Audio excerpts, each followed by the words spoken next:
2、三四郎が東京で驚いたものはたくさんある。第一、電車のチンチン鳴るので驚いた。それからそのチンチン鳴る間に、非常に多くの人間が乗ったり降りたりするので驚いた。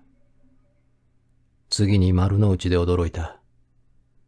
最も驚いたのは、どこまで行っても東京がなくならないということであった。しかもどこをどう歩いても材木が放り出してある。石が積んである。新しい家が往来から2、3軒引っ込んでいる。古い蔵が半分取り崩されて、心細く前の方に残っている。すべてのものが破壊されつつあるように見える。そうして、すべてのものがまた同時に建設されつつあるように見える。大変な動き方である。三四郎は全く驚いた。要するに、普通の田舎者が初めて都の真ん中に立って驚くと同じ程度に、また同じ性質において大いに驚いてしまった。今までの学問はこの驚きを予防する上において、売り薬ほどの効能もなかった。三四郎の自信はこの驚きとともに4割方減却した。不愉快でたまらない。この激烈な活動そのものが、取りも直さず現実世界だとすると、自分が今日までの生活は、現実世界に毫も接触していないことになる。洞ヶ峠で昼寝をしたと同然である。それでは今日限り昼寝をやめて、活動の割前が払えるかというと、それは困難である。自分は今活動の中心に立っている。けれども自分は、ただ自分の左右前後に起こる活動を見なければならない地位に置き換えられたというまでで、学生としての生活は以前と変わるわけはない。世界はかように動揺する。自分はこの動揺を見ている。けれどもそれに加わることはできない。自分の世界と現実の世界は一つ平面に並んでおりながらどこも接触していない。そうして現実の世界はかように動揺して自分を置き去りにしていってしまう。甚だ不安である。三四郎は東京の真ん中に立って電車と汽車と白い着物を着た人と黒い着物を着た人との活動を見てこう感じた。けれども学生生活の裏面に横たわる思想界の活動には豪も気がつかなかった。明治の思想は西洋の歴史に現れた300年の活動を40年で繰り返している。三四郎が動く東京の真ん中に閉じ込められて一人で塞ぎ込んでいるうちに国元の母から手紙が来た。東京で受け取った最初のものである。見るといろいろ書いてある。まず今年は豊作でめでたいというところから始まって、体を大事にしなくてはいけないという注意があって、東京の者はみんな利口で人が悪いから用心しろと書いて、学費は毎月月末に届くようにするから安心しろとあって、勝田の正さんのいとこにあたる人が大学校を卒業して、理科大学とかに出ているそうだから、訪ねて行って、万事よろしく頼むがいい、で結んである。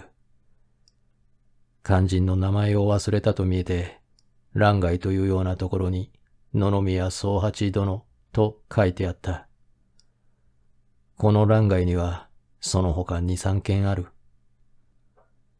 作の青が急病で死んだんで、作は大弱りである。三綿のおみつさんが鮎をくれたけれども、東京へ送ると途中で腐ってしまうから、うちで食べてしまった。などである。三四郎はこの手紙を見て、なんだか古ぼけた昔から届いたような気がした。母にはすまないが、こんなものを読んでいる暇はないとまで考えた。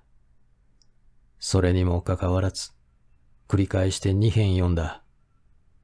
要するに自分がもし現実世界と接触しているならば、今のところ母より他にないのだろう。その母は古い人で古い田舎におる。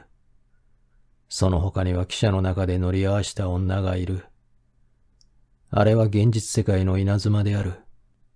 接触したというには、あまりに短くって、かつあまりに鋭すぎた。三四郎は母の言いつけ通り、野々宮宗八を訪ねることにした。あくる日は平成よりも暑い日であった。休暇中だから理科大学を訪ねても、野々宮君はおるまいと思ったが、母が縮小を知らせてこないから、聞き合わせ方々行ってみようという気になって、午後4時ごろ、高等学校の横を通って弥生町の門から入った。往来は埃が2寸も積もっていて、その上に下駄の刃や靴の底やわらじの裏がきれいに出来上がっている。車の輪と自動車の跡はいく筋だかわからない。むっとするほどたまらない道だったが、校内へ入るとさすがに木の多いだけに気分がせいせいした。とっつきの塔を当たってみたら錠が降りている。裏へ回ってもダメであった。しまいに横へ出た。念のためと思って押してみたら、うまい具合に開いた。廊下の四つ角に小遣いが一人居眠りをしていた。来意を通じると、しばらくの間は正気を回復するために上野の森を眺めていたが、突然、おいでかもしれません。と言って奥へ入っていった。すこぶる閑静である。やがてまた出てきた。おいででやす、お入んなさい。と友達見たように言う。小遣いにくっついていくと、四つ角を曲がって叩きの廊下を下へ降りた。世界が急に暗くなる。炎天で目がくらんだ時のようであったが、しばらくすると瞳がようやく落ち着いて、あたりが見えるようになった。穴蔵だから比較的涼しい。左の方に戸があって、その戸が開けっぱなしてある。そこから顔が出た。額の広い、目の大きな仏像に縁のあるそうである。縮みのシャツの上へ背広を着ているが、背広はところどころにシミがある。背はすこぶる高い。痩せているところが暑さに釣り合っている。頭と背中を一直線に前の方へ伸ばしてお辞儀をした。こっちへ。と言ったまま顔を部屋の中へ入れてしまった。三四郎は戸の前まで来て部屋の中を覗いた。すると野々宮君はもう椅子へ腰をかけている。もう一遍、こっちへ、と言った。こっちへというところに台がある。四角な棒を4本立てて、その上を板で張ったものである。三四郎は台の上へ腰をかけて初対面の挨拶をする。それから何分よろしく願いますと言った。野々宮君はただ、はあ、はあ、と言って聞いている。その様子が幾分か、汽車の中で水蜜糖を食った男に似ている。一通り口上を述べた三四郎は、もう何も言うことがなくなってしまった。野々宮君も、はあ、はあ、言わなくなった。部屋の中を見回すと、真ん中に大きな長い菓子のテーブルが置いてある。その上にはなんだか込み入った太い針金だらけの機械が乗っかって、その脇に大きなガラスの鉢に水が入れてある。その他にヤスリとナイフと襟飾りが一つ落ちている。最後に向こうの隅を見ると、三尺ぐらいの御影石の台の上に、福神漬けの缶ほどな複雑な機械が乗せてある。三四郎はこの缶の横っ腹に開いている二つの穴に目をつけた。穴が上ばびの目玉のように光っている。野々宮君は笑いながら、光るでしょと言った。そうして、こういう説明をしてくれた。昼間のうちにあんな支度をしておいて、夜になって交通その他の活動が鈍くなる頃に、この静かな暗い穴蔵で、望遠鏡の中からあの目玉のようなものを覗くのです。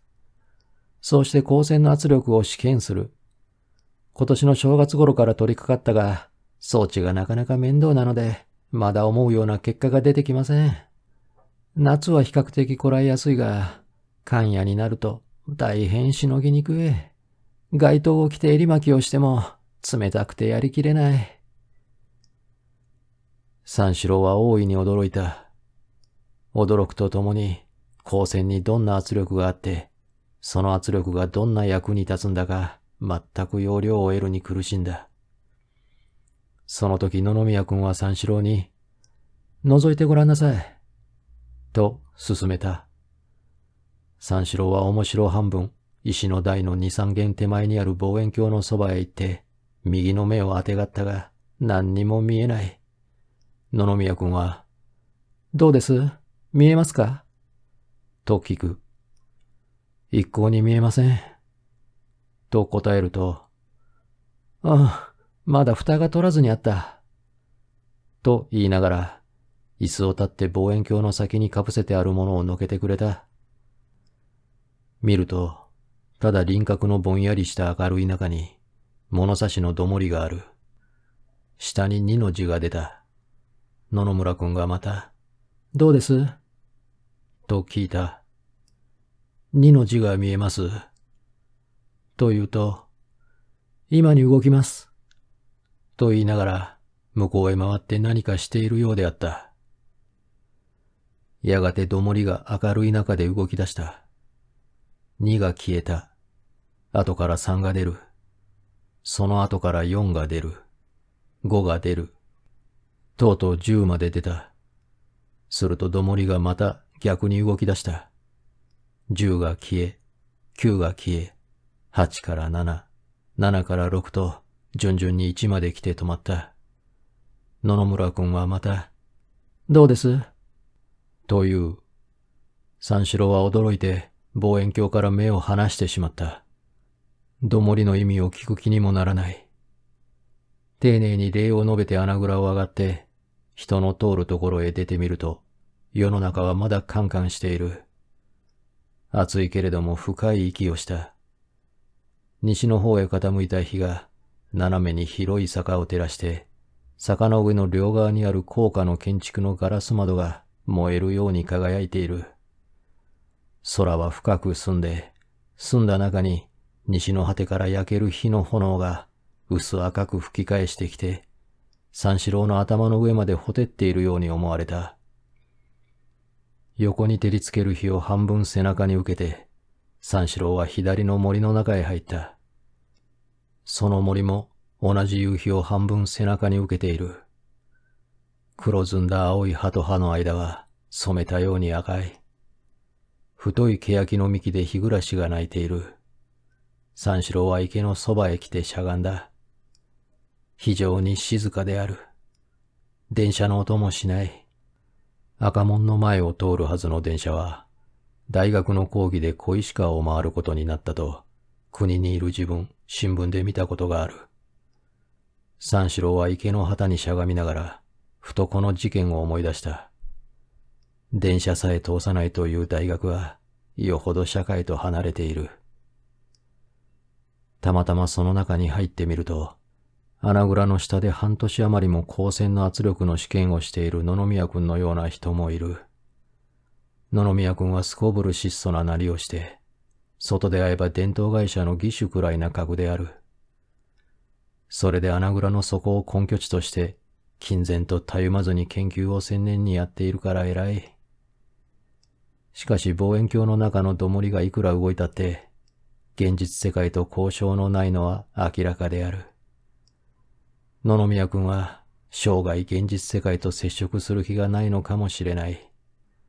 要するに、この静かな空気を呼吸するから、おのずからああいう気分にもなれるのだろう。自分もいっそのこと気を散らさずに、生きた世の中と関係のない生涯を送ってみようかしら。三四郎がじっとして池の表を見つめていると、大きな木が幾本となく水の底に映って、そのまたそこに青い空が見える。三四郎はこの時、電車よりも、東京よりも、日本よりも、遠く、かつ遥かな心持ちがした。しかししばらくすると、その心持ちのうちに薄雲のような寂しさが一面に広がってきた。そうして、野々宮君の穴蔵に入って、たった一人で座っているかと思われるほどな石箔を覚えた。熊本の高等学校にいる自分も、これより静かな竜田山に登ったり、月見草ばかり生えている運動場に寝たりして、全く世の中を忘れた気になったことは幾度となくある。けれどもこの孤独の感じは、今初めて起こった。活動の激しい東京を見たためだろうか、あるいは、三四郎はこの時赤くなった。汽車で乗り合わした女のことを思い出したからである。現実世界はどうも自分に必要らしい。けれども現実世界は危なくて近寄れない気がする。三四郎は早く下宿に帰って母に手紙を書いてやろうと思った。ふと目を上げると、左手の丘の上に女が2人立っている。女のすぐ下が池で、向こう側が高い崖の木立で、その後ろが派手な赤レンガのゴシック風の建築である。そうして落ちかかった火が、すべての向こうから横に光を通してくる。女はこの夕日に向いて立っていた。三四郎のしゃがんでいる低い影から見ると、丘の上は大変明るい。女の一人は眩しいと見えて、うちわを額のところにかざしている。顔はよくわからない。けれども着物の色、帯の色は鮮やかにわかった。白い足袋の色も目についた。鼻緒の色はとにかく草履を履いていることもわかった。もう一人は真っ白である。これはうちわも何も持っていない。ただ額に少しシワを寄せて、向こう岸から追いかぶりそうに、高く池の表に枝を伸ばした古着の奥を眺めていた。うちわを持った女は少し前へ出ている。白い方は一足土手の縁から下がっている。三四郎が見ると、二人の姿が筋交いに見える。この時三四郎の受けた感じは、ただ綺麗な色彩だということであった。けれども田舎者だから、この色彩がどういう風に綺麗なのだか、口にも言えず、筆にも書けない。ただ白い方が看護婦だと思ったばかりである。三四郎はまた見とれていた。すると白い方が動き出した。用事のあるような動き方ではなかった。自分の足がいつの間にか動いたという風であった。見るとうちわを持った女もいつの間にかまた動いている。二人は申し合わせたように用のない歩き方をして坂を降りてくる。三四郎はやっぱり見ていた。坂の下に石橋がある。渡らなければまっすぐに理科大学の方へ出る。渡れば水際を伝ってこっちへ来る。二人は石橋を渡った。うちわはもうかざしていない。左の手に白い小さな花を持って、それを嗅ぎながら来る。嗅ぎながら、鼻の下にあてがった花を見ながら歩くので、目は伏せている。それで三四郎から一軒ばかりのところへ来て、ひょいと止まった。これは何でしょうと言って、仰ぎ向いた。頭の上には大きな椎の木が、日の目の漏らないほど厚い葉を茂らして、丸い形に水際まで張り出していた。これは椎、と看護婦が言った。まるで子供に物を教えるようであった。そう、実はなっていないのと言いながら、仰ぎ向いた顔を元へ戻す。その拍子に三四郎を一目見た。三四郎は確かに女の黒目の動く刹那を意識した。その時色彩の感じはことごとく消えて、何とも言えぬあるものに出会った。そのあるものは記者の女に、あなたは度胸のない方ですね。と言われた時の感じとどこか似通っている。三四郎は恐ろしくなった。二人の女は三四郎の前を通り過ぎる。若い方が今まで嗅いでいた白い花を三四郎の前へ落としていった。三四郎は二人の後ろ姿をじっと見つめていた。看護婦は先へ行く。若い方が後から行く。華やかな色の中に白いすすきを染め抜いた帯が見える。頭にも真っ白なバラを一つ刺している。そのバラが C の木陰の下の黒い髪の中で際立って光っていた。三四郎はぼんやりしていた。やがて小さな声で、矛盾だ、と言った。大学の空気とあの女が矛盾なのだか、あの色彩とあの目つきが矛盾なのだか、あの女を見て記者の女を思い出したのが矛盾なのだか、それとも未来に対する自分の方針が二道に矛盾しているのか、または非常に嬉しいものに対して恐れを抱くところが矛盾しているのか、この田舎での青年にはすべてわからなかった。ただなんだか矛盾であった。三四郎は女の落としていった花を拾った。そうして嗅いでみた。けれども別段の匂いもなかった。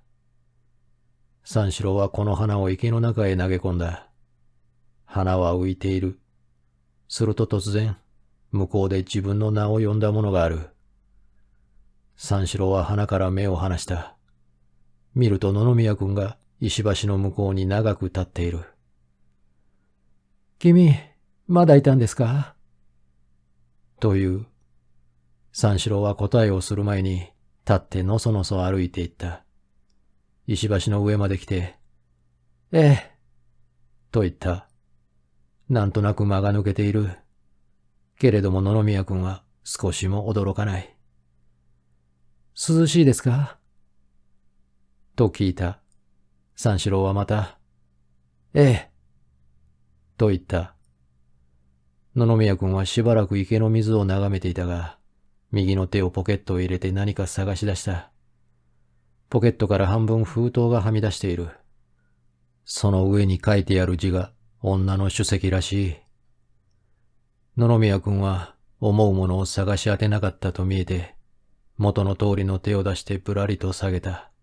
そうしてこう言った。今日は少し装置が狂ったので、晩の実験はやめだ。これから本郷の方を散歩して帰ろうと思うが、君、どうです？一緒に歩きませんか？三四郎は快く応じた。二人で坂を上がって丘の上へ出た。野々宮君はさっき女の立っていたあたりでちょっと止まって、向こうの青い木立の間から見える赤い建物と崖の高い割に水の落ちた池を一面に見渡して、ちょっといい景色でしょ？あのビルディングのアングルのところだけが少し出ている。木の間から。ねえ、いいでしょ？君、気がついていますか？あの建物はなかなかうまくできていますよ。効果もよくできてるが、この方がうまいですね。三四郎は野々宮君の鑑賞力に少々驚いた。実を言うと、自分にはどっちがいいかまるでわからないのである。そこで今度は三四郎の方が、はあ、はあ、と言い出した。それから、この木と水のエフェクトがね、大したものじゃないが、何しろ東京の真ん中にあるんだから、静かでしょ？こういうところでないと、学問をやるにはいけませんね。近頃は東京があまりやかましくなりすぎて困る。これが5点。と歩き出しながら、雲泥の建物を指してみせる。教授会をやるところです。なに僕なんか出ないでいいのです。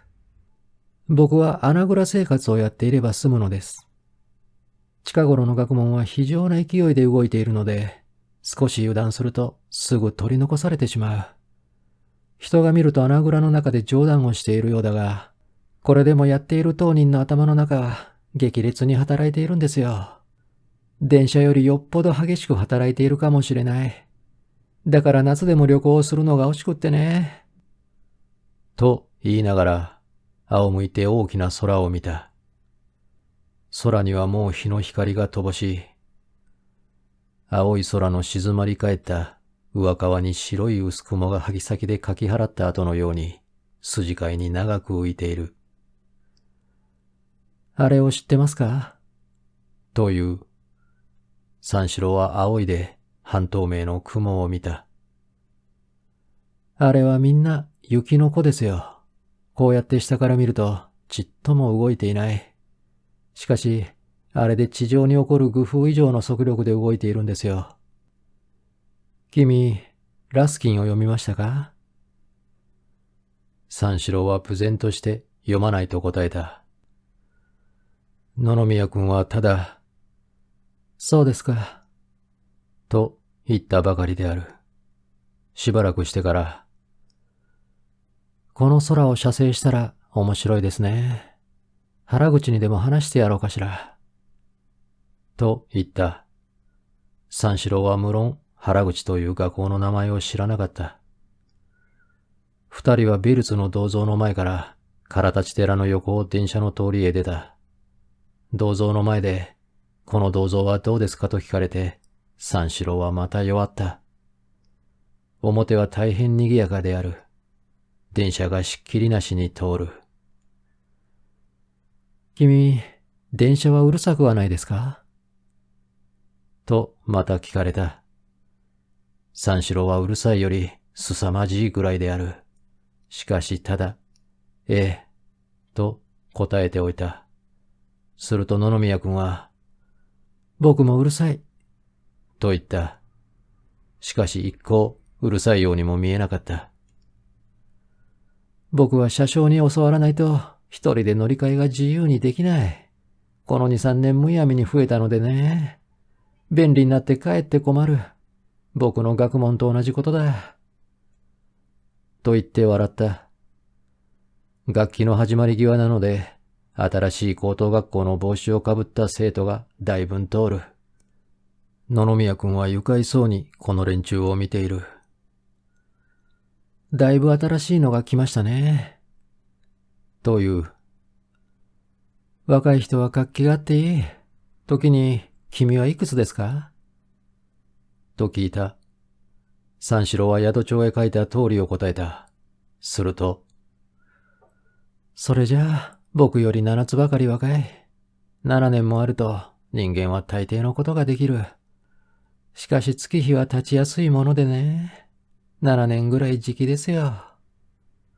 という、どっちが本当なんだか、三四郎にはわからなかった。四つ角近くへ来ると、左右に本屋と雑誌屋がたくさんある。そのうちの2、3軒には、人が黒山のようにたかっている。そうして雑誌を読んでいる。そうして買わずに行ってしまう。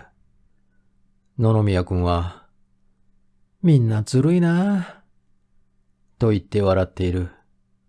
もっとも当人もちょいと太陽を開けてみた。四つ角へ出ると、左手のこちら側に西洋小物屋があって、向こう側に日本小物屋がある。その間を電車がぐるっと回って、非常な勢いで通る。ベルがチンチンチンチン言う。渡りにくいほど雑踏する。野々宮君は向こうの小物屋を指して、あそこでちょいと買い物をしますからね。と言って、チリンチリンと鳴る間を駆け抜けた。三四郎もくっついて向こうへ渡った。野々宮君は早速店へ入った。表に待っていた三四郎が気がついてみると、店先のガラス張りの棚に、櫛だの花かんざしだのが並べてある。三四郎は妙に思った。